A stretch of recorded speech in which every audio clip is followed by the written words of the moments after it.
Thank you everybody so much for the love on the last video. Leave a comment below to be featured in the next one, and thank you of course to my wonderful patrons Stin, Dotman, Jesse, Brian, Angel, and the Foe 3. One last thing before we get into the video, this will contain spoilers, so if you want a spoiler-free review, get the fuck out! Everybody get out! To those who are sticking around, thank you and enjoy the show. God, what a shit bunch of games I've had to run through recently, and it's 90% your fault, you purple punk. You got a problem with that pussy? And just when I got really tired of shitting on things, Far Cry 6 came into my life. I had my first real introduction to the long-running Far Cry series with Far Cry Primal years ago, and I loved it. Then I played Far Cry 5, and I loved it. Finally, I played Far Cry New Dawn, and I really liked it. So while I'm late to the party and didn't jump on board like many people with Far Cry 3, by now, yeah, I guess you could welcome me to the Far Cry fan club. And you know what else I'm a fan of? Breaking Bad. So when I watched the initial teaser and saw that Giancarlo Esposito, aka Gus Goddamn Fring, was gonna be the main antagonist. What do you mean? The Nessie is up his nose. Oh yes, please, more of that. I know Far Cry 3 is supposed to be like the legendary game in the franchise, so if you're expecting a lot of comparison to that and the older Far Cries, don't. So the game takes place in the nation of Yara, roughly 50 years after the guerrilla revolution overthrowing dictator at the time, President Gabriel Castillo. Because of this revolution, Yara's economy completely collapsed, and in 2014, his son Anton was elected as president, promising new economic stability with the creation of Viviro, a cancer treatment developed from Yara's tobacco. This was Anton's vision to rebuild paradise. And as you can see, his vision is fucked, which is pretty fitting considering he has leukemia. In 2021, Anton announces a draft lottery to enslave workers for the tobacco fields, and Anton justifies his actions as the right thing to do, even if it's not the easy thing to do. The cutscene then pans back from the TV as you shift to the POV of your character Dani, who is male or female depending on what you pick, vibing on a rooftop with, in my case, his friends Lita and Alejo. It's mentioned that the three of them are orphans, which is important considering Anton's whole deal is that the lottery is random when in reality, his army targets the poor, orphans, quote-unquote outcasts. As the three are talking, the power across the whole city cuts out and the FND, which is Anton's military, shows up, and some people don't take kindly to them. I'm sure you can guess what happens to those people.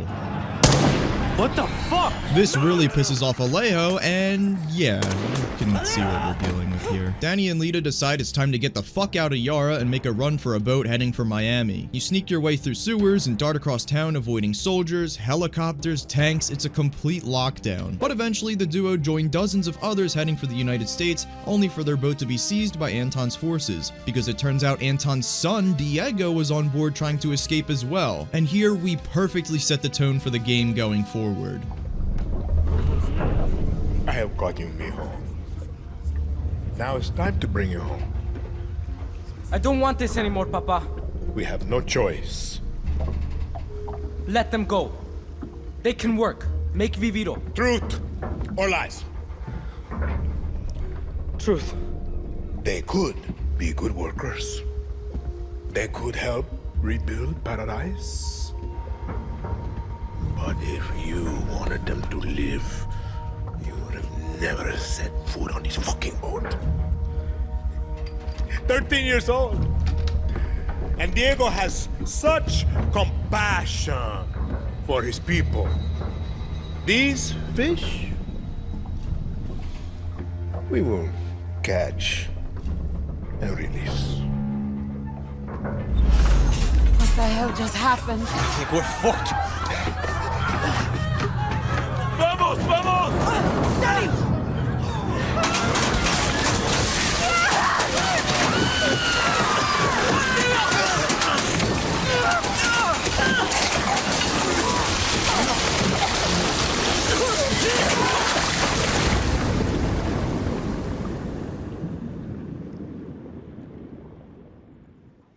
Miraculously, Dani survives, washing up on a beach.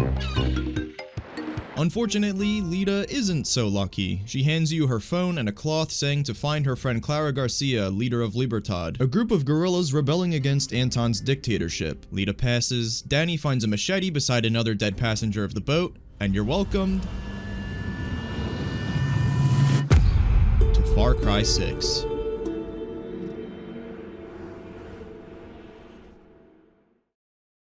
Yara is fucking massive. Seriously, it's huge. And stunning. I mean, Jesus Christ. Holy mackerel, you could say.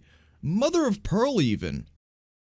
Heavens to Betsy, perhaps. I've heard a lot of people complain about the graphics, but I don't know. I think it looks pretty great, and I'm playing on the bum-ass base PS4. Could it be better? Sure, but I think overall it still looks great. I'm a simple man to please, I guess. Of the Far Cry games I've played, this one is easily host to the most diverse biomes and locations yet. And considering it's the biggest Far Cry map by far, I can imagine that it's the most diverse Far Cry game visually, period. Not just of those I've played. From lush jungles and beaches to caves and mountains, land riddled with pollution and crawling with pipelines, venturing out to sea, villages, and of course the capital city with government buildings, factories and forts, military bases and outposts to infiltrate and capture along the way. There's so much visual diversity. Yara is split into 3 main regions, each of which is overlooked by different members of Anton's inner circle. So the main overarching objective, of course, is to recruit members from other rebel groups from all across Yara, like Maxima's Matanzas and the Monteros, to fight alongside Libertad to bring down Anton's dictatorship. How do we recruit them? Simple.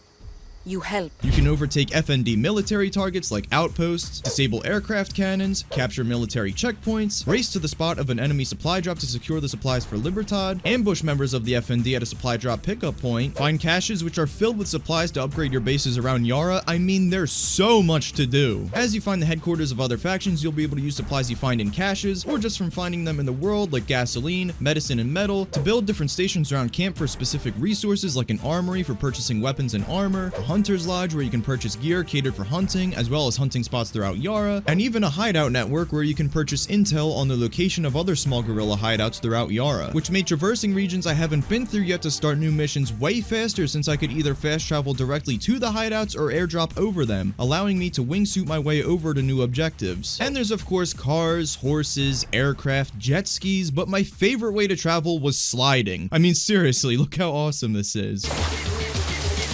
There's also Banditos operations, which are these text-based missions where if you end up making all the best choices, you'll win loot at the end, which is fine, I guess, but I'd rather spend my time actually doing stuff. This is Far Cry. I'm here to send people flying out of their helicopters to their death, not read. Also, you can bribe guards for cash information with pesos, but you find so many of these just wandering around the world anyway, so just save your money. You can also use what you find in the various caches to improve your weapons, or you can just straight up find gear, new weapons, and even uniquely customized weapons for your arsenal. As cool as being able to find unique weapons is, there are flaws with the execution. So you can buy various mods and attachments for your weapons and customize them any way you want at workbenches and guerrilla camps. However, the special weapons you find in FND caches or from treasure hunts around the world can't be altered in any way, meaning some of them unfortunately just lose their use when you're able to find a regular old gun or buy a gun and then customize it any way you want. Although I love these 2 unique grenade launchers I found, they were the fucking best. Regardless, it'd still be better if there were some exclusive mods added to the unique weapons you can find.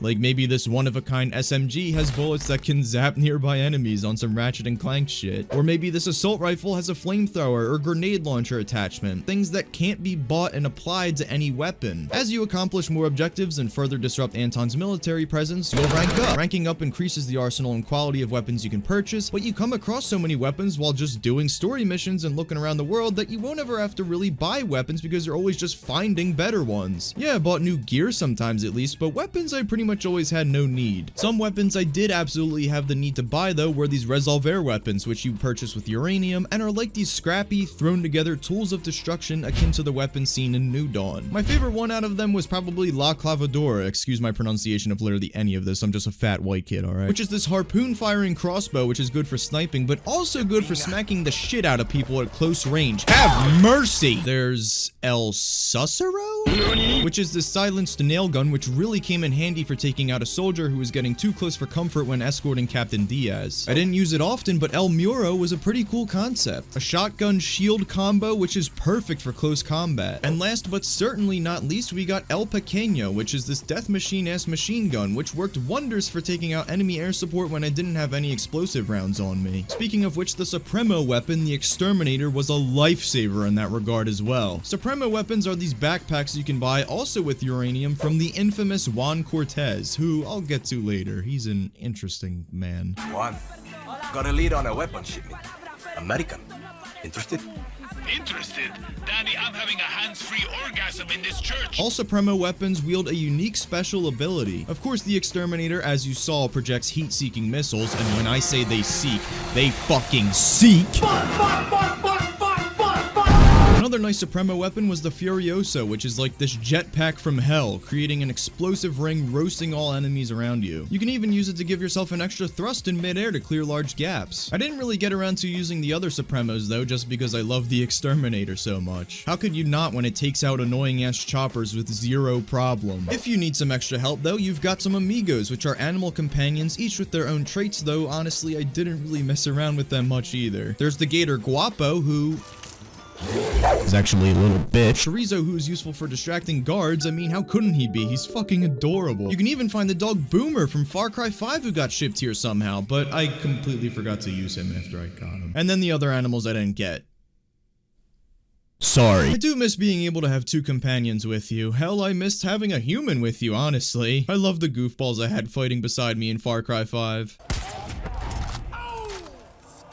Speaking of things I missed, the perk tree. You don't gain experience to earn perks anymore, as now experience is tied to ranking up, which of course gives access to the perks that are tied to the various gear you buy and scavenge throughout the game, rather than being able to just buy and stack individual perks like before. Different gear you wear can allow you to move more stealthily, endure specific types of damage better, and more. I don't really mind that, but I just prefer the other way personally. One thing I do prefer this time around though is that there's a separate quick select wheel for throwables, and I love how you can even throw baseballs. It just makes me laugh.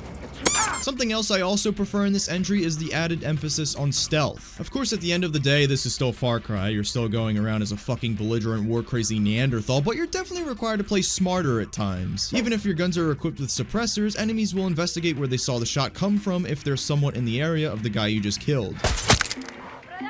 So you always have to be moving around and making your shots count. You can't even spam suppressed guns anymore because if you do, they'll begin to overheat, which nullifies the effect of the suppressor. And when infiltrating enemy bases, there are some alarms that are completely bulletproof, so you can't even disable them from far away anymore. You'll have to get up close and disable them manually. And if you're having trouble making out an area, you can even pull out your phone and it'll show you the location of enemies and alarms within your view, which was really helpful with the darker missions. Your phone can also tell you the types of enemies and the gear they're wearing, so you'll know what kind of bullets are most effective against them. Some of my favorite stealth missions are when you have to escort a kidnapped captain of Anton's army without being spotted by enemy patrols making their rounds through the area. Another mission requires you to sneak into the BioVita factory.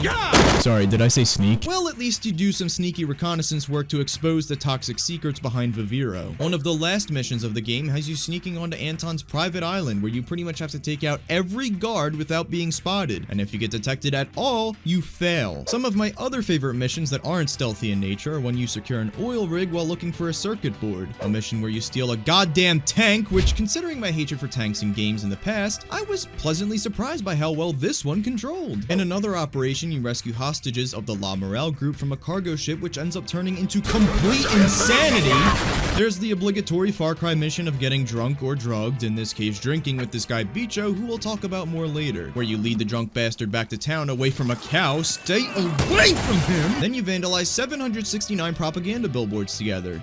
Seriously. 769. I'm just playing. You fuck up Anton's wife's office with all the firepower you can muster, and then proceed to have a nice heartfelt conversation with Bicho on a roof at sunrise, which again, I'll get into later. And while this wasn't a main story mission, I do have to talk about this one treasure hunt I liked. Treasure hunts are kind of like obstacle courses in a way, searching for miscellaneous valuables. I definitely felt like they were a bit more wacky and creative in this game than Far Cry 5. My favorite treasure hunt that I did for sure was this one where you go swinging through this flooded cave nightclub. It's just a really cool setting as you're grappling and swinging over electrified pools and jumping from ledge to ledge of the cave walls as the club music rages on in the background. And at the end, you find a pistol, a nice gun charm, and a... Ow!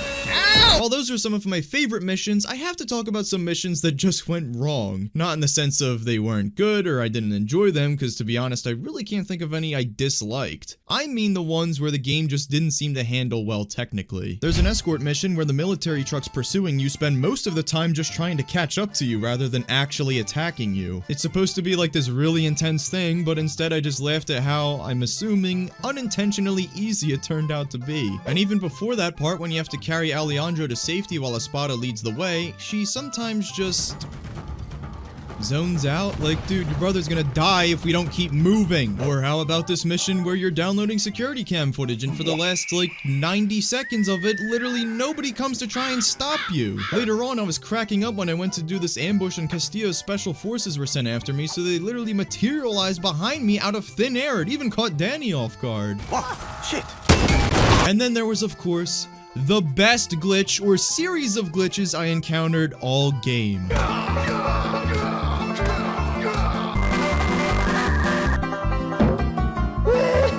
None of these things actually bothered me though. I really don't mind when this kind of stuff happens in games as long as it doesn't happen too often. I just think it's funny as hell. Oh, shit. The good news for Ubisoft is that the game can definitely be funny when it wants to, especially when the humor is played so straight and cold. It just really makes me laugh. You pull this off, I'm gonna give you something for pulling me from the bottle. A little gift an old friend gave me for saving his life. Not that you saved my life, just... I get the fuck out of here. Remember, rule number 9. Right tool for the right job. Rule number 10. Shut the fuck up. And then there's explosions, because of course they're hilarious. So you're Clara's hero, eh? I'm no hero. At this point, I've blabbered on long enough and said about as much as I can say about the gameplay itself, so let's move on to the characters. I'd love to break down the story bit by bit, but if I did, this video would be like 30 hours long, and my monkey brain couldn't just contain all that fucking information. So I thought it'd be best for me to just go over the guys that intrigued me the most, or I took most issue with. And I think the most logical place to start would be with our main character, Dani Rojas. It's worth noting that after surviving the boat incident, Dani's objective is still to get off the island and flee to America. There's even a secret ending where you can do that, but everybody dies. However, as Dani fights alongside Clara and Libertad to earn his stay until he can retreat to the States, he has a change of heart and stays to fight for his country's freedom with Libertad and other rebel groups like La Morale and the Legends of 67. What I love about Dani compared to the protagonists in Far Cry 5 and New Dawn is that he actually fucking talks. Damn, that's already more character progression than the last two protagonists combined. He's not just some mute mercenary, there's evidence he has feelings and motivations. One of my favorite cutscenes in the game which really demonstrates this idea is when you're drinking on a rooftop with that guy Bicho I mentioned earlier, who is a DJ affiliated with Maximas Matanzas. You can find a note from him earlier in the game at his house where he talks about how for once he finally feels useful thanks to Dani. Even though he feels useful, he still wants to feel braver and cooler like Dani. So when Bicho drunkenly talks to Dani about how he's such a badass for being so gung-ho, Dani retorts with how being a gunman is all people see him as, which ironically is the exact opposite of what I just said he is. The whole dialogue between them is just really good stuff. Lito used to joke we were nothing but numbers to the rest of Yara. I was lucky orphan 13 at Esperanza School for the Lost. Then, Cadet 2683. And after that, Drafty 0418 to rebuild Castillo's paradise. When Lita died, she called me the lucky one. Like an idiot, I thought. Still just a number, Dani. And nobody. But I wasn't listening. She knew I still had a chance to be who I wanted to be. She was telling me not to waste it. To act. People see what they want to see. Not a number, not a fucking gun. I'm a guerilla. It's like you. I use this. And you use that, huh?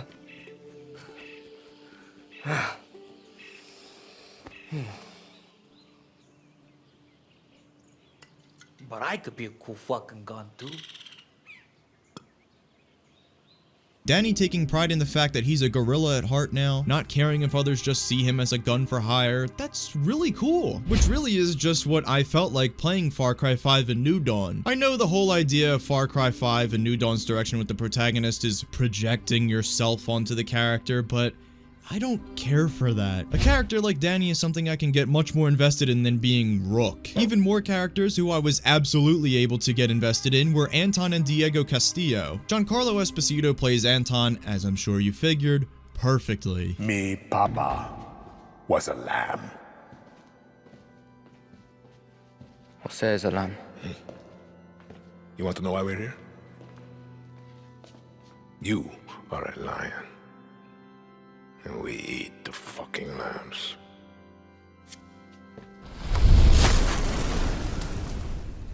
And just to be clear, I thought a lot of the acting was really good in this game, but of course, Anton's the standout. Why wouldn't he be? Let me ask you a question, Miss Garcia. When I am dead and Yara is burning, what exactly is your plan? Hold hands, sing songs around the fire? Pinga. Who told you, fascista? You call me Señor Presidente! I can basically summarize exactly who Anton is and what he's about with just this cutscene. Let's talk Viviro, a cancer treatment that extends the lives of millions around the world, except in the United States. My own father is stage 4. Why do you make Americans wait? It's very American to expect what does not belong to you. You refuse diplomatic overtures, even promises to lift the blockade.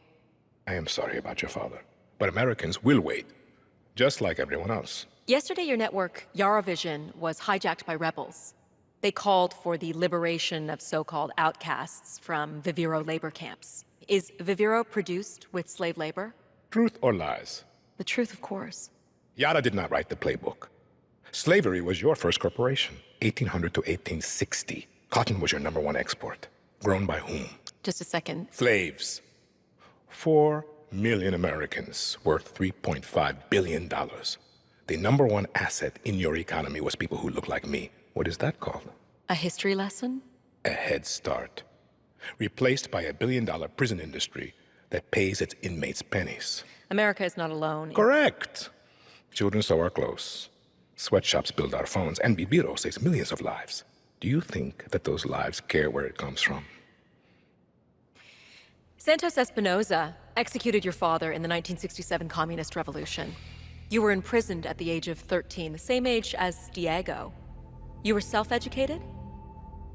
My mother was a wonderful teacher.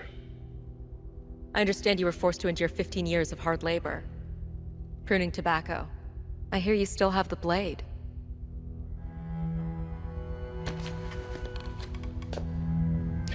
When Yara becomes paradise, when I give my Viviro to America, my methods, your questions, no one will care.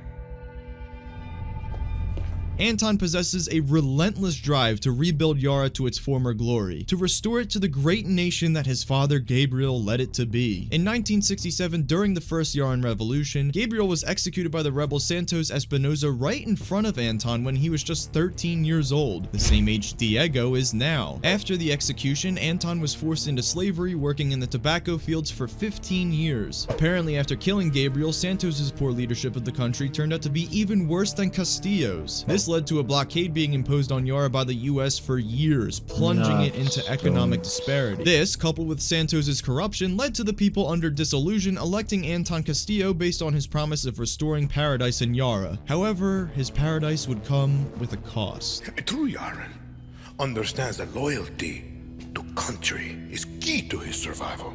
Not justice, not love, not even family.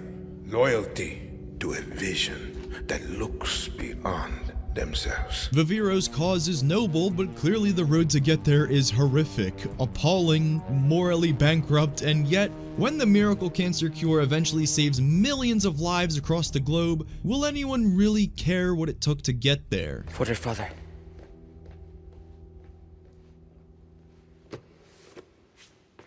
No.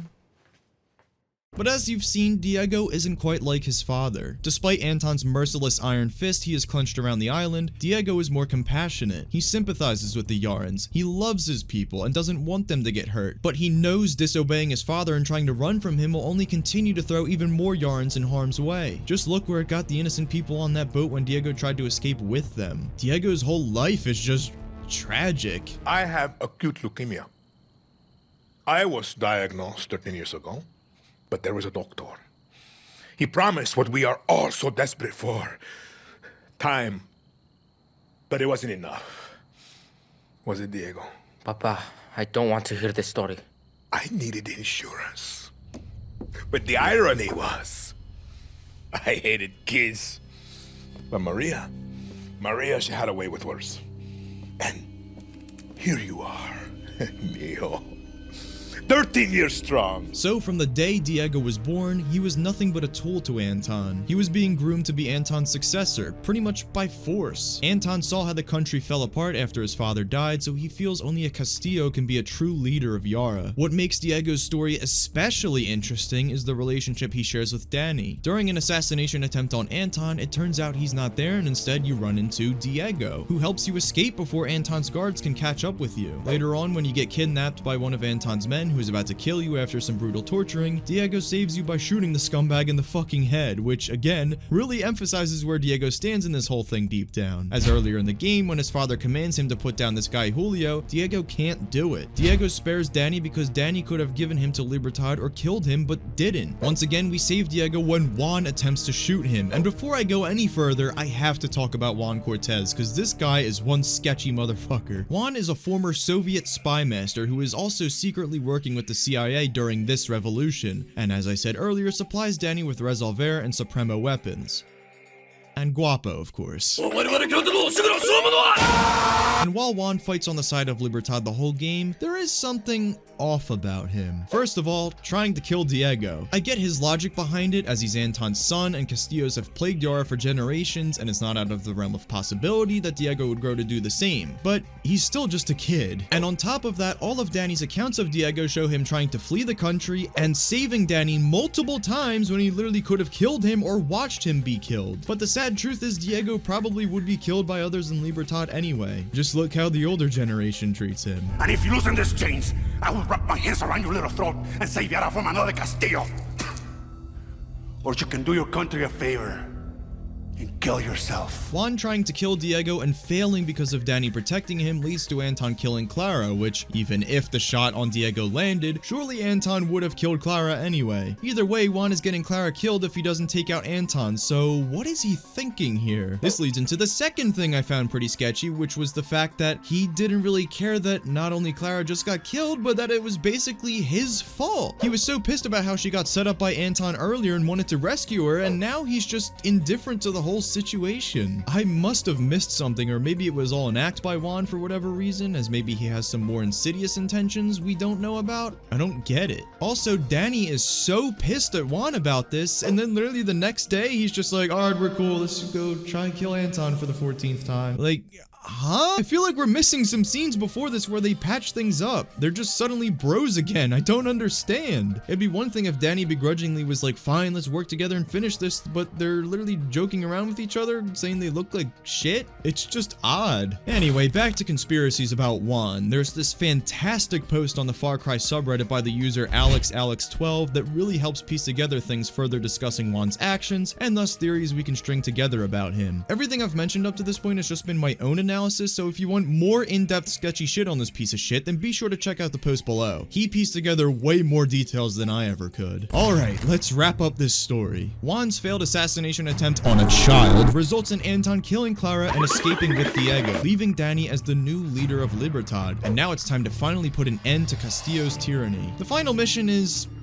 pretty lackluster, to be honest. Now that I think about it, when I said I didn't dislike any missions earlier, I kind of dislike this one because it's pretty disappointing. You and all the main rebels you've recruited along the way storm the capital, and you just kind of run for a while towards the presidential palace, picking off some enemies here and there. There were just a lot more tense and harder missions throughout the game that this one just paled in comparison to. Eventually, you take the elevator to the top of the palace and confront Anton and Diego. Here, we watch as history begins to repeat itself. Anton was 13 years old when his father was murdered, and here we are in the present day. Diego is the same age Anton was back then when Anton watched his father be killed, and now Anton is about to be executed right in front of his son. I never thought that you would have to face what they put me through.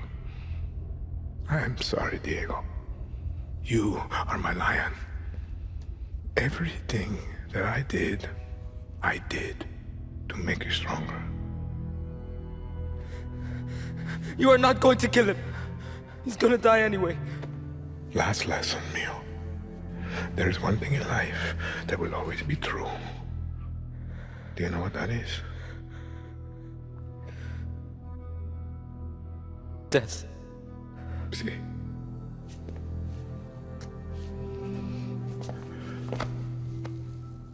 You will protect him from your friends, from the monsters.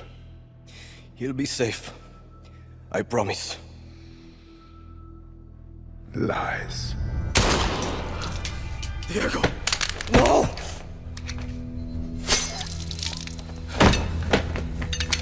Oh, I don't know what I was expecting, but it was not that. God damn, that made me sad. I really wanted Diego to live. But at least Anton's dead. The problem is, Clara's gone too.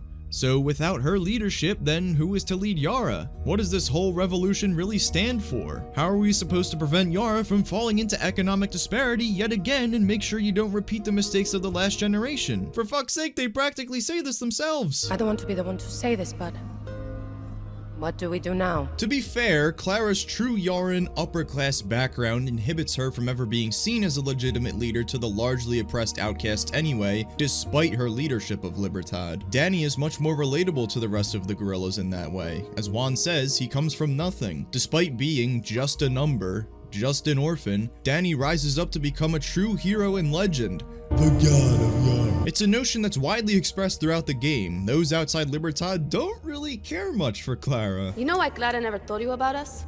Because to her, we're just a bunch of kids playing with guns. She loves to talk about the future, but it's her future, not ours. Clara's just a Castillo who lost his dick. She's not the reason that the rebels are uniting to take down Castillo. Dani, Clara was a great leader, but there's a reason we joined Libertad. We're with you, Jefe. Even so, when everyone agrees that Yara is Dani's, he declines the offer, saying he's not a politician like Clara was. So, yeah, what happens now? Clara had her guess earlier in the game. This revolution will free Yara, but won't fix it. When we take the capital, Yara will be burning. Will be civil war, factions, warlords, born-backed coups. Take your pick. Yarans will be killing Yarans for a generation. Uh-huh. This fight will take the rest of my life. Yara is stuck in a cycle of tyranny and revolution. My job is to show us how to break it. If Yara is going to have a future, his people, our people, we need to coexist. And the point was never to kill Castillo. It was to free Yara. For all of us.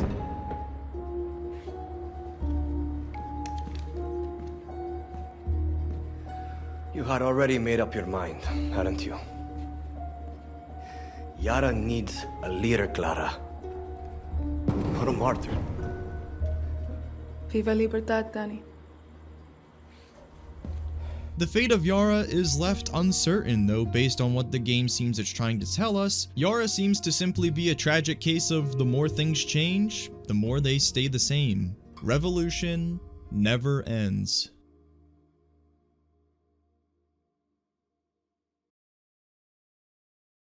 Far Cry to me is kind of like, it captures the exact essence of what video games are.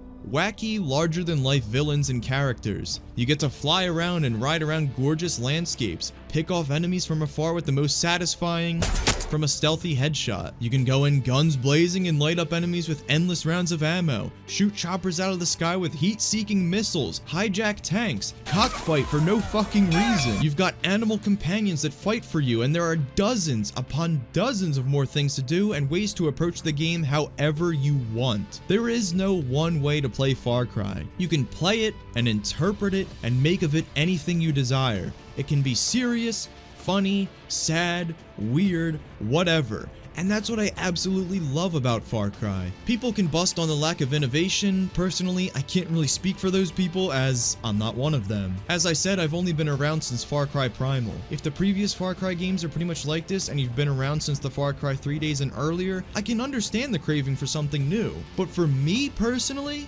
if it ain't broke, don't fix it. To me, Far Cry isn't broken. It's great. I love it a lot. And I'm excited to explore the franchise further in the future.